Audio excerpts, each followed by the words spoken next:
Hello అందరికీ నమస్తే. Welcome back. చూడండి, కొంచెం ఫీవర్ వల్ల వ్లాగ్స్ అనేటివి లేట్ అయితున్నాయి. సో, దానికి మన్నించాలి.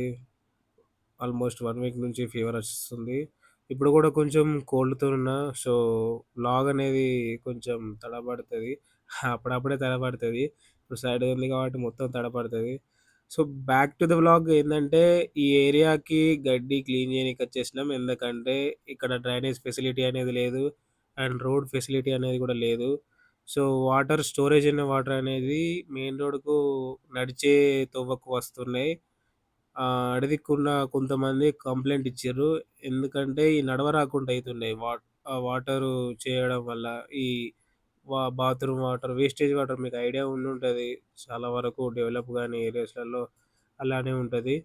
సో, ఏందంటే కంప్లెయింట్ చేస్తే మనం రావడం జరిగింది. అండ్ దానికి మనం ఏం జేయలేం. సో, గడ్డి అనేది ఉంది కాబట్టి క్లీన్ చేస్తున్నాం. ఎందుకంటే గలీజ్‌గా కనబడతది. వచ్చినందుకు ఏదో ఒక వర్క్ చేయాలి.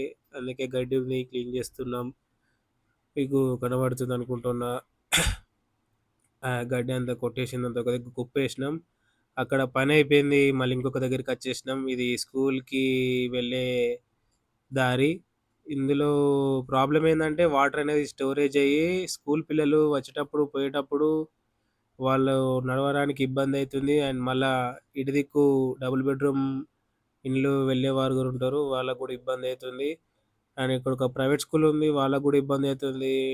ఇక్కడి దాకా ఈ వ్లాగ్ పూర్తిగా చూసినందుకు చాలా థాంక్స్. అండ్ సపోర్ట్ చేస్తున్నందుకు గూడా చాలా థాంక్స్. శానిటేషన్ పరంగా మా వంతు బాధ్యత మేము చేస్తున్నాం. మీ వంతు బాధ్యతగా మీరు చెత్తను రిక్షాలోనే వేయండి. లేదా ట్రాక్టర్‌లో వేయండి.